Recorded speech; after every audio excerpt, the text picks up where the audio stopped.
Balloon அக்கான்றத தம்பியை காமிக்கிறீங்கன்ற மாதிரியே தப்பா பேசுறாங்க. ஒரு மாதிரி இருக்கு, வல்கரா இருக்கு. இவங்களை விட ரொம்ப மோசமா போடுறவங்க, வீடியோ போடுறவங்க நம்ம பார்த்துருக்கோம். இலக்கியா அவங்க நியூடாவே வந்து ஒரு இன்ச்சு தான் மேலே வந்து மூடியிருப்பாங்க, கீழே 1 இன்ச் அளவு தான் மூடியிருப்பாங்க. அவங்க 1 இன்ச்சு மூடினாங்க, இவங்க வந்து ஒரு 3 இன்ச்சு மூடுறது பயங்கர எக்ஸ்போஸாக காமிக்கிறாங்க. தன்னுடைய பார்ட்டெல்லாம் வந்து கூறு கட்டி வியாபாரம் பண்ணுற மாதிரியே இருக்குது. அவர் மேலே ஒரு கேஸ் போட்டிருக்காங்க ஷக்கில் அம்மா. கேஸ் போடுற அளவுக்கு அவர் என்ன பண்ணிட்டாருன்னு கேட்குறேன். ஒரு பொம்பளை பொண்ணை வந்து ரேப் பண்ணாரா, ஸ்கேம் ஏதாவது பண்ணுறாரா, ரவுடிசியம் பண்ணியிருக்காரா? இன்னைக்கு பிக் பாஸ் போனவர் நாளைக்கே ஒரு படத்தில் கமிட் ஆகி வேற லெவலில் வந்து யோகி பாபு லெவலுக்கு அவர் வருவார். கோமாளித்தனமாக நீங்கள் பார்த்தீங்கன்னா அது வந்து காமெடியாக தெரியும். வைத்தறிச்சலாக பார்த்தீங்கன்னா அது வைத்தறிச்சல் மட்டும்தான் தெரியும். சாதாரணமாக ஒருத்தன் வந்தான், தன்னை பெருமையாக பேசிக்கிறா கொள்றான், அந்த கோமாளியாக பேசினவன் இன்னைக்கு பிக் பாஸில் இருக்கா, நாளைக்கு மூவியில் போவார், சம்பாதிப்பார், வெல் செட்டில் ஆவார். அடுத்தவனை டெம்ட் ஆக்கி அதை உள்ளே வர வச்சு அதில் காசு சம்பாதிக்கிறத விட இப்படி திவாகர் மாதிரி ஒருத்தர் உள்ளே உட்காந்து வாட்டர் மெலன் வந்து உள்ளே போகும்போது அடைச்சா இவெல்லாம் உள்ளே போகிறானே. அசிங்கமாக ஒரு வேர்டில் கூட அவங்க சொல்லியிருப்பாங்க. முன்னாடி ஒருத்தவங்க கிண்டல் பண்ணுறதுனால ஃபிங்கர்லாம் காமிச்சு திட்டு இருப்பாங்க. இவ சினிமா கறி தானே, கூப்பிட்டா வருவா அப்படின்னு சொல்கிற கும்பல் ஷக்கிலா மேமே சொன்னாங்க. கூப்பிடாத டான்ஸ் ஆட கூப்பிட தான் செய்வான் அப்படின்றது ஒரு கேஷுவலாக சொல்கிறாங்க. கூத்தாடின்னு சொல்லிட்டு நம்மளை சொன்னால் அது அசிங்கம் இல்லையா? ஸோ அந்த மாதிரி தான் அவங்க இலக்காரமாக ஒரு விஷயம் சொன்ன மாதிரி எனக்கு ஃபீல் ஆச்சு ஷக்கிலா அம்மா சொன்னது. பிக் பாஸ்க்குள்ள வந்து வேல்யூவே இல்லாத, திறமையே இல்லாதவங்க சில பேர் வந்திருக்காங்க. யாருன்னா வாட்டர்மெலன் அவரை சொல்றாங்க, அப்புறமா வந்து அரோரா அவங்கள சொல்றாங்க, அதுக்கப்புறம் வந்து கலையரசன் அகோரி அவரை சொல்றாங்க, அப்புறமா ரம்யா ஜோ அவங்களையும் சொல்றாங்க. இந்த 4 பேரை மெயினா சொல்லிக்கிறாங்க. இந்த இடத்துல வந்து பலூன் அக்கா வந்து எல்லாரும் சொல்ற மாதிரி தான் நானும் அக்செப்ட் பண்ணிக்கிறேன். அந்த விஷயம் எனக்கும் உடன்பாடு கிடையாது. அவங்கள உள்ள கொண்டு வந்ததுல எனக்கு உடன்பாடு கிடையாது. பிகாஸ் அவங்க உள்ள போனதுக்கு அப்புறம் இன்னுமே அவங்களோட வீடியோஸ் நிறைய நான் பார்க்க அது வந்துகிட்டே இருக்கு நிறைய இன்ஸ்டாகிராம்ல. ஸோ ஆமா, அவங்க பேசுற விதம் கொள்றது எல்லாமே வந்து இப்படி தான் சம்பாதிக்கணும்னு ஒருத்தவங்க இருக்காங்க.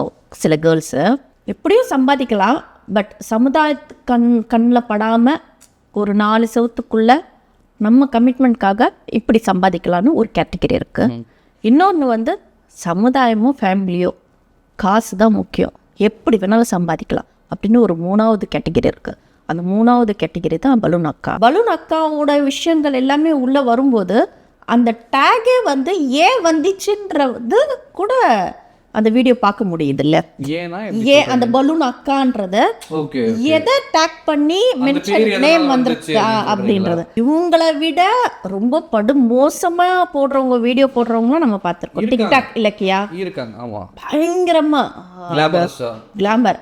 அவங்க நியூடாவே வந்து சின்ன ஒரு இன்ச்சு தான் மேலே வந்து மூடியிருப்பாங்க, கீழே 1 இன்ச் அளவு தான் மூடியிருப்பாங்க. ஸோ அப்படி ஒரு ஃபோட்டோ ஷூட்லாம் பண்ணியிருக்காங்க. ஸோ அதையும் பார்த்துருக்கோம். அந்த அளவுக்கு கூட பலூன் அக்கா பண்ணது கிடையாது. பட் இருந்தாலும் எப்படி இருந்தாலும் அவங்க 1 இன்ச்சு மூடினாங்க, இவங்க வந்து ஒரு 3 இன்ச்சு மூடுறத பயங்கர எக்ஸ்போஸாக காமிக்கிறாங்கல்ல. ஸோ அது நல்ல விஷயங்கள் கிடையாது. எனக்கு அது அக்செப்ட் பண்ணிக்க மாட்டேன். அவங்க ட்ரெஸ்ஸிங் தான் பிரச்சனைனா இப்போ வந்து மாறிடுச்சு இல்லை சோஷியல் மீடியாவில். ஓகே, ட்ரெஸ்ஸிங் வேற, நம்ம பேசுகிற பேச்சு வேற தம்பிங்களா. ஸோ அந்த வீடியோலாம் நீங்கள் பார்த்துருப்பீங்க. ஓகே, அவங்களே அப்படின்னு அந்த மாதிரி பேசுகிற விதம் ஒன்று இருக்குல்லங்க, ஏதோ வியாபாரம் பண்ணுற மாதிரியே இருக்குது. கூறு கட்டி தன்னுடைய பார்ட்டெல்லாம் வந்து கூறு கட்டி வியாபாரம் பண்ணுற மாதிரியே இருக்குது. ஸோ அது வேண்டாமே. அவங்க பர்சனலு, அவங்க கமிட்மெண்ட்டு, அவங்களுடைய லைஃப் ஸ்டைலு எதுவாக இருக்கட்டும், ஒரு கஷ்டத்துக்கு மீறி ஒரு கமிட்மெண்ட்டுக்காக ஒரு விஷயம் பண்ணுறாங்களே வச்சுக்கலாம். ஆனால் இந்த அளவுக்கு கூறு கட்டி விற்கிற அளவுக்கு இந்த சோஷியல் மீடியாவை யூஸ் பண்ணி சம்பாதிக்கிறாங்கன்னா, அதை நான் இப்படி தான் சம்பாதிக்கிறேன்னு எக்ஸ்போஸும் போல்டாக பண்ணுறாங்கன்னா அது பாராட்டக்கூடிய இடத்துல நாம் இருக்கக்கூடாது. அதுதான் நான் சொல்கிறேன். அது அவங்க பர்சனல். அவங்க எப்படி வேணாலும் சம்பாதிச்சுட்டு போட்டோம், எதை வேணாலும் காமிச்சிட்டு போட்டோம், அது பிரச்சனை இல்லை. மேட்டர்ல அவங்க பேசுற ஆமா எல்லாமே மேட்ரு தான்ப்பா. ட்ரெஸ்ஸிங்கும் மேட்ரு தான். அப்படிங்கிறத இதுக்கு முன்னாடி வந்த ப்ரீவியஸ் பிக் பாஸ் கண்டஸ்டன்ஸும் ஒரு சில பேர் தான் பிகினியில் ஃபோட்டோஷூட் அப்படின்ற மாதிரி பண்ணியிருக்காங்களே. ஆமா பண்ணியிருக்காங்க. பட் எனக்கு ட்ரெஸ்ஸிங்ல நான் அதான் சொல்றேனே, இல்லை ஒரு ஆக்ட்ரஸ் மாடல் அப்படின்னா ஒரு கேரக்டர் பண்ணுவாங்க. ஆமா ஆமா. நம்ம எந்த இடத்துல இப்ப அட்லி சொல்லுவாரு, ஒரு வாட்ச் கதை சொல்லியிருப்பாரு, கேள்விப்பட்டிருப்பீங்க. அந்த வாட்ச் வந்து ஏலத்துக்கு விடுற இடத்துக்கோ பெரிய ஷோரூம்ல வைக்கிறதுக்கோ அந்த வேல்யூ இருக்கு இல்லையா, இந்த இடத்துல அந்த இடத்துல வேல்யூ வந்து வைப்பாங்க. ஸோ நம்ம டேலண்ட்டும் சரி, நம்ம உடம்பையும் சரி, நம்ம கேரக்டரும் சரி, நம்ம எந்த இடத்துல காமிக்கிறோமோ அந்த இடம் தான் வேல்யூ. ஸோ அந்த டைமில் சில்க் சுமித்ராவும் சரி, மும்தாஜ் அவங்களும் சரி, நிறைய பேர் இந்த கிளாமரை பண்ணுறவங்க அத்தனை பேரும் ஒரு இடத்துல காமிச்சாங்கன்னா அது படம். ஒரு ஐட்டம் சாங், கானா சாங் எதுவாக இருக்கட்டும், அந்த இடத்துல காமிக்கிறது படத்துக்கு அந்த சீன் வேணும் அப்படின்ற ஒரு விஷயம். மாடல் இல்லை, இப்போ மாடல்ன்றப்போ இன்ஸ்டாகிராம் ஃபோட்டோஸ்லாம் போடுவாங்கல்ல, கொஞ்சம் கிளாமர் மாடலாக வந்து ரீல்ஸ் போடலாம், வீடியோ போடலாம், ஃபோட்டோஷூட் போடலாம், ஓகே. பேசுகிற விதம் ஓகே, அவங்க பேசுறது வந்து தப்பா இருக்கு இல்லையா. ஸோ வாங்கன்ற மாதிரி தானே, நான் அவைலபிள், நீங்க வாங்க அப்படின்னு சொல்லிட்டு அந்த இடத்த வந்து அவங்க யூஸ் பண்ணிக்கிறாங்க சோஷியல் மீடியாவை. அந்த கமெண்ட்ஸ்க்கான ரிப்ளை பண்ணிட்டு இருந்தாங்க. அது என்னங்க, அது கமெண்ட்ஸ் நிறைய கமெண்ட்ஸ் எனக்கும் வந்து வருது, வேற மாதிரி வரும், எந்த புரிதலும் இருக்காது. நான் என்ன மாதிரி ஆளு, என்ன கேரக்டர் எதுவுமே தெரியாம கமெண்ட் பண்றீங்க, அதுக்கு நான் கோவப்படுறேன். கோவத்துக்கு அந்த கோவத்தால வர வேர்டும் ஆன்சரும் வேற மீதம், இது வேற, அந்த கமெண்ட் வேற. இவங்களுக்கு வர கமெண்ட்லாம் எப்படி இருக்கும், அதுவும் அவங்களே சொல்கிறாங்க வேற. உள்ளே வந்து இன்பாக்ஸில் போனால் வீடியோவாக அனுப்புகிறீங்க, அது ஸ்லைடு பண்ணி பார்க்கனா என்ன கண்ணில் எடிட் பண்ணி பார்த்தா கூட தம்பியை காமிக்கிறீங்கன்ற மாதிரியே தப்பாக பேசுகிறாங்க. ஸோ அந்த மாதிரிலாம் விஷயம் ஒரு மாதிரி இருக்கு, வல்கரா இருக்கு. ஸோ இல்லை, எல்லாரோடைய ஒப்பீனியன் மாதிரி தான் என்னுடைய ஒப்பீனியன் இருக்கு. ஆமாம், திவாகர் வந்து நான் பாசிட்டிவாக தான் சொல்லுவேன், நெகட்டிவாலாம் சொல்ல மாட்டேன். பிகாஸ் அவர் மேலே ஒரு கேஸ் போட்டிருக்காங்க ஷக்கில் அம்மா. ஸோ அவர் உள்ளே போனதுக்கு அப்புறமா, திவாகர் போனதுக்கு அப்புறமும் அவங்க இன்டர்வியூ கொடுத்துருக்காங்க ஷக்கில் அம்மா. எப்படி வந்து நான் கேஸ் போட்டிருக்கேன், கேஸ் போகும்போது எப்படி அவங்கள வந்து அதில் உள்ளே வைக்கலாம் அப்படின்ட்டு. நான் என்ன சொல்கிறேன், கேஸ் போடுற அளவுக்கு அவர் என்ன பண்ணிட்டாருன்னு கேட்குறேன். ஒரு பொம்பளை பொண்ணை வந்து ஏதாவது ஒன்று ரேப் பண்ணாரா, யாரையாவது வந்து ஏமாத்தினாரா? இப்போ என்னைய வந்து ஒருத்தன் ஏமாத்திருக்கா, ராஜ்கண்ணன்ட்டு நம்பிக்கை கொடுத்து பிஸ்னஸ் ஸ்டார்ட் பண்ணி காசு ஏமாத்திருக்கான். அது மாதிரி ஸ்கேம் ஏதாவது பண்ணுறாரா? பண்ணல. ரவுடிசியம் பண்ணியிருக்காரா? பொறுக்கித்தனம் பண்ணிட்டு ஏதாவது ஒன்று பண்ணு, அவர் மேலே ஏதாவது கேஸ் ஏதாவது போட்டிருக்காங்களா? அவர் என்ன பண்ணார், ஆக்சுவலாக என்ன பண்ணார்? ஒருத்தவங்களை வந்து கஷ்டப்படுத்தாமல், ஏமாற்றாமல், யாரையும் எதையும் சீண்டாமல், ஒரு விஷயம் அவருக்கு டேலண்ட் இருக்குன்னு ஓவர் கான்ஃபிடென்ட் எடுத்துக்கிட்டார். அவர் டாக்டராக இருக்கட்டும், ஃபிசியோதெரபிஸ்டாக இருக்கட்டும், அது வேற. அவர் ப்ரொஃபஷனல் மீறி ஒரு விஷயம் அவருக்கு வந்து எனக்கு வருதுன்னு சொல்லிட்டு அதுவும் கம்பேரிசன் பண்ணிக்கிறாரு. சூர்யா அவங்கள விட நான் வந்து நடிகனை, சிவாஜி கணேசன் வேற, அந்த லெவல்லலாம் திங்க் பண்ணிட்டாரு மனுஷன். ஸோ அவர் ஓவர் கான்ஃபிடென்ட் இருக்கிற தவிர அவர்கிட்ட எந்த மைனஸும் இல்லைன்னு தான் நான் சொல்லுவேன். வாய் தான், அந்த வாயை வந்து மினிமைஸ் பண்ணிட்டு ஓவர் கான்ஃபிடென்ட்டை வந்து திறமையை வளர்த்துக்கிட்டாருன்னா, நான் சொல்கிறேன், இன்னைக்கு பிக் பாஸ் போனவர் நாளைக்கு ஒரு படத்தில் கமிட் ஆகி வேறு லெவலில் வந்து யோகி பாபு லெவலுக்கு அவர் வருவாருன்றது என்னோட மைண்ட் செட்டு. ஸோ அன்னைக்கு வந்து சொல்வீங்க யோகி பாபுக்கு லெவலுக்கு அவர் வந்துட்டார்னா, அப்போல்லாம் என்ன சொல்வீங்க, ஐயோ வந்துட்டாங்கன்னு நான் நெஞ்சிலையும் வயிற்றுலையும் அடிச்சுப்பீங்களா? எல்லாருமே ஒன்றும் பண்ண முடியாது. அவருடைய ராசியில் அவருடைய லக்கு அவர் போகிறதா இருந்தால் எல்லாருமே வந்து ஒரு விஷயத்தில் இப்போ நீங்களும் ஸ்மார்ட்டாக இருக்கீங்க, நீங்களும் ஒரு கேரக்டர் ஏதாவது அப்ரோச் பண்ணால் சரியான ஒரு வாய்ப்பும் வர. லாஸ்ட் டைம் நான் கேட்டேன், ஏன் சீரியல் ஏதாவது ட்ரை பண்ணலாமே அப்படின்ட்டு. ஸோ நமக்கு வராதது, நம்மளை விட கொஞ்சம் மைனஸில் இருக்கிற ஒருத்தர் உள்ள பிக் பாஸ் வரைக்கும் போயிருக்காருன்றத மன வருத்தம் உங்களுக்கும் இருக்கும், உங்களை மாதிரி நிறைய பேருக்கும் இருக்கும். உங்களுக்கு வருதோ இல்லையோ, உங்களை மாதிரி இப்போ ஸ்மார்ட்டாக இருக்காங்க, நிறைய விஷயங்கள் வந்து திறமை இருக்கும், யாருக்குமே அந்த வாய்ப்பு கிடைச்சிருக்காது. திவாகர் அவர்கள் வந்து இப்போ டிசர்விங்னு சொல்கிறீங்களா இல்லைன்றீங்களா? ஆமா டிசர்விங். டிசர்விங் ஆமா ஆமா. பட் இப்போ வந்து யாருக்கு திவாகரன் வந்து டிசர்விங்னு சொல்லலாம். ஏன்னா இப்போ மற்ற கண்டஸ்டன்ஸ் அந்த மாதிரி விளையாடிட்டு இருக்காங்க, எல்லாருமே சேர்ந்து அவரை டார்கெட் பண்றாங்க. பட் கேள்வி என்னன்னா, இப்போ திவாகர் உள்ள போயிட்டாரு, இப்போ அவர் உள்ள நல்லாவே விளையாடிட்டு இருக்காரு. இதுக்கு முன்னாடி ஒரு விஷயம் இருக்குல்ல, உள்ள போறதுக்கு முன்னாடி அவர் ஒரு விஷயம் பண்ணிட்டு இருந்தாரு இன்ஸ்டாகிராம். அப்போ பார்க்கும்போது ஓகே, இப்போ நான் என்னை பத்தி நானே பெருமையா பேசிட்டு எனக்கு ஒரு விஷயம் வராம எனக்கு எல்லாமே வருது அப்படின்னு நான் சொல்லிட்டு இருந்தா என்னால உள்ள போயிட முடியும். மறுபடியும் அதே தான். அந்த மாதிரி நிறைய பேர் ஓகே இதுதான் நடிப்பு அப்படின்ட்டு இப்போ வரக்கூடிய யங்ஸ்டர்ஸ் எல்லாமே புரிஞ்சுப்பாங்களோ அப்படின்ற மாதிரியான விஷயங்களுமே பேசப்படுது. இப்போ காமெடியன் எல்லாமே வந்து என்னது ரொம்ப திறமையா நின்று பேசுற ஆளுங்க யாராவது இருக்காங்களா? வடிவேல் சார் என்ன பண்ணுவாரு, தன்னை வந்து பேச்சிலையோ நடையிலையோ கோமாளித்தனம் காமிப்பாரு. மற்றவங்க பார்த்து அதை சிரிக்கணும், ரசிக்கணும், அதுக்கேற்ற கோமாளித்தனம் பண்ணுவாரு.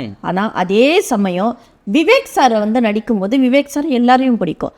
ஆனால் வயசு வித்தியாசம் பார்க்காம காமெடின்னு பேரில் வாடா போடான்ற மாதிரி வரும்ல, ஒருமை வார்த்தை வருமா? வரும்ல.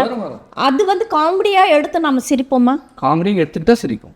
இல்லைன்னா என்னடா அது முகம் சுளிக்க வைக்கும். என்ன இது இந்த மாதிரி வயசு வித்தியாசம் இல்லையா? அந்த லாஜிக்கும் ப்ராக்டிக்கலும் பார்த்தீங்கன்னா காமெடி ஒர்க் அவுட் ஆகுமா? பாத்தீங்கன்னா அதே மாதிரி தான் அவரோட கோமாளித்தனம் பேச்சு. கோமாளித்தனமா நீங்க பாத்தீங்கன்னா அது வந்து காமெடியா தெரியும். வைத்தறிச்சலா பாத்தீங்கன்னா அது வைத்தறிச்சல் மட்டும்தான் தெரியும். என்னடா இது ஒரு பப்ளிக் சாதாரணமா ஒருத்தன் வந்தான், ஒரு இன்ஸ்டா வந்து ஓப்பன் பண்ணுறான், ரீல்ஸ் போடுறான், தன்னை பெருமையாக பேசிக்கிறான் கொள்றான். அந்த கோமாளியாக பேசினவன் இன்னைக்கு பிக் பாஸில் இருக்கான், நாளைக்கு மூவியில் போவார், சம்பாதிப்பார், வெல் செட்டில் ஆவார். ஸோ இதை பார்த்து நம்ம வந்து இது மாதிரி நம்ம பண்ணால் நம்ம வந்துடுவானா? நீங்கள் பண்ணுங்க. உங்களுக்கு பாடி லாங்குவேஜ் அந்த மாதிரி இருந்துச்சு, திவாகர் மாதிரி ஒரு பாடி லாங்குவேஜ் இருந்து கோமாளித்தனம் பண்ண உங்களுக்கு செட் ஆகுது, உங்களுக்கு ஓவர் கான்ஃபிடென்ட் ஆகிற மாதிரி இருந்துச்சுன்னா நீங்களும் பண்ணுங்க, தப்பு இல்லை. பலூன் அக்கா மாதிரி விஷயம் பண்ணாம நீங்க இந்த மாதிரி விஷயம் பண்றதுல தப்பே கிடையாதுல்ல. ஸோ அப்படி பண்ணக்கூடாது, இப்படி பண்ணலாம். அது எனக்கு அது தப்பா இருக்கு. பொம்பளைங்க நம்ம எப்படி காமிச்சுக்கிறோன்றது ஒன்று இருக்கு சோஷியல் மீடியாவில். நமக்கு ஒரு லிமிட்டேஷன் இல்லாமல், ஒரு வரமுறை எதுவுமே இல்லாமல் ஒரு பொம்பளைங்களுக்கு ஒரு ஃப்ரீடம், ஒரு இன்ஸ்டாகிராம் பேஜோ எல்லா யூடியூப்போ எல்லாத்துலேயும் ஒரு ஃப்ரீடம் கொடுத்துருக்காங்க. அந்த ஃப்ரீடமை நம்ம ஒத்து போட்டு நின்னா என்ன இருக்குது? தன்னோட உறுப்பை வந்து எதுக்கு ஆண்டவன் படித்தான்றது தெரியாமலே அதுக்கு ஒரு ட்ரெஸ்ஸு, அதுக்கு ஒரு வல்கராட்டி, கிளாமரு அப்படின்னு காமிச்சு அதை எக்ஸ்போஸ் பண்ணி அடுத்தவனை டெம்ட் ஆக்கி அதை உள்ளே வர வச்சு அதில் காசு சம்பாதிக்கிறத விட இப்படி திவாகர் மாதிரி ஒருத்தர் உள்ளே உட்காந்து இந்த மாதிரி கோமாளித்தனம் அவரே போட்டுக்கிட்டு அவருக்கு அது செட் ஆகுதோ இல்லையோ, அவருக்கு திறமை இருக்குதோ அது அதுக்கப்புறம். பட் இதை யாரையும் கஷ்டப்படுத்தலையே. இது யாரு பாதிச்சுது? வாட்டர் மெலன் வந்து உள்ள போகும்போது அடைச்சா இவெல்லாம் உள்ள போறானே அப்படின்ற மாதிரி இருந்துச்சு. சில பேர் உள்ள போறாங்கன்னா அவங்க ட்ரீமோட போறாங்க. மக்களோட மீனவ பொண்ணு ஒருத்தங்க போறாங்க, ஸ்டேஜ்ல டான்ஸ் ஆடுறவங்க. ஸோ அவங்க வந்து சில வீடியோஸ்லாம் நான் பார்த்துருக்கேன். அசிங்கமாக ஒரு வேர்டில் கூட அவங்க சொல்லியிருப்பாங்க. முன்னாடி ஒருத்தவங்க கிண்டல் பண்ணுறதுனால ஃபிங்கர்லாம் காமிச்சு திட்டி இருப்பாங்க. அந்த இடத்துல வேற வழி, அவங்கள பாதுகாத்துக்கணும். இடத்துக்கு ஏற்ற மாதிரி வேர்டு பேசிதான் ஆகணும். வணக்கம் ஐயா, நீங்கள் என்னை யாரும் தொந்தரவு பண்ண வேண்டாம் அப்படின்னு அவங்க சொல்ல முடியுமா? அந்த டான்ஸ் ஆடுற கூத்தாடி ஸ்டேஜில் இருக்கா கூப்பிட தான் செய்வாங்க அப்படின்னு சொல்கிறவங்களுக்கு நான் பதில் சொல்கிறேன். இப்போது சினிமாவில் இருக்கிறவங்க, நான் எங்களை மாதிரி ஆர்டிஸ்ட்டு, இவ சினிமா கறி தானே கூப்பிட்டா வருவா அப்படின்னு சொல்கிற கும்பல் கிட்டத்தட்ட ஒரு 70-80% இருக்காங்க. பட் நமக்கு தான் தெரியும் நம்மளோட கேரக்டர் என்ன, நாம் எப்படி அப்படின்னு.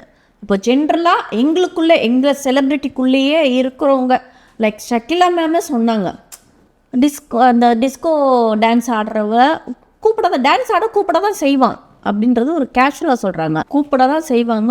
அது வந்து பெரிய இது கிடையாது, அது பேசுகிற விதம் அது தப்புன்னு நான் சொல்ல வரல. ஆனால் நாம் அதை சொல்லாமல் நமக்கு எக்ஸ்பீரியன்ஸ் ஆகிருக்கு. கூத்தாடின்னு சொல்லிட்டு நம்மளை சொன்னால் அது அசிங்கம் இல்லையா? ஸோ அந்த மாதிரி தான் அவங்க இலக்காரமாக ஒரு விஷயம் சொன்ன மாதிரி எனக்கு ஃபீல் ஆச்சு ஷக்கிலம்மா சொன்னது. அந்த பொண்ணை ஒரு மிடில் கிளாஸில் ஃபேமிலியிலேருந்து ஒரு ஜென்ரலாக ஒரு பப்ளிக்கில் ஒருத்தவங்க பிக் பாஸ்க்கு போகிறாங்கன்னா ஏன் டிஸ்கரேஜ் பண்ணுறீங்கன்னு எனக்கு தெரியல. கண்டிப்பா அது இல்லாம அவங்க ஸ்டோரி கேட்கும்போது அவங்க வந்து வாழ்க்கை போல அவங்க தள்ளப்பட்டாங்க, வேற வழி இல்லாம தான் அவங்க வந்து அந்த ஒரு விஷயத்தையோ செஞ்சு. யாருங்க விரும்பி ஒரு நரகத்துக்கு போவாங்க? கண்டிப்பா யார் விரும்பி போவாங்கன்னு சொல்லுங்க. ஒவ்வொருத்தவங்க ஒவ்வொரு வேலையும் அவங்கவுங்க எடுத்துக்கிறது ரொம்ப விரும்பிலாம் ஏற்றுக்கல. தலை எழுத்துல ஏதோ கடவுள் எழுதி வச்சிருக்கா, அந்த ப்ரொஃபஷனல் லைஃப்பில் அப்படியே மூவ் ஆன் ஆகுறோம், வாழ்வாதாரத்துக்காக ஒரு விஷயம் பண்ணுறோம். ஸோ அந்த பொண்ணோட ஸ்டோரி கேட்கும்போது கூட அப்படி தான் இருந்துச்சு. ஸோ எனக்கு இந்த மாதிரி பெண்கள் நிறைய இந்த மிடில் கிளாஸ்லேருந்து விஜய் டிவின்றது பெரிய பிளாட்ஃபார்ம், அதில் ஒரு பெரிய வரம் பிக் பாஸ். அதுக்குள்ளே போயிட்டு வெளியே வந்தோன்னா நிறைய ப்ரொமோஷன் கிடைக்கும், வாய்ப்புகள் இருக்கும். ஸோ அதனால் அவங்க சம்பாதிக்கலாம், அவங்க ஃபேம் ஆகலாம், ப்ரொஃபைல் இன்னும் இன்க்ரீஸ் ஆகும். ஸோ அவங்களுக்கெல்லாம் இந்த வாய்ப்பு கொடுக்குறாங்கன்றது எனக்கு சந்தோஷம்.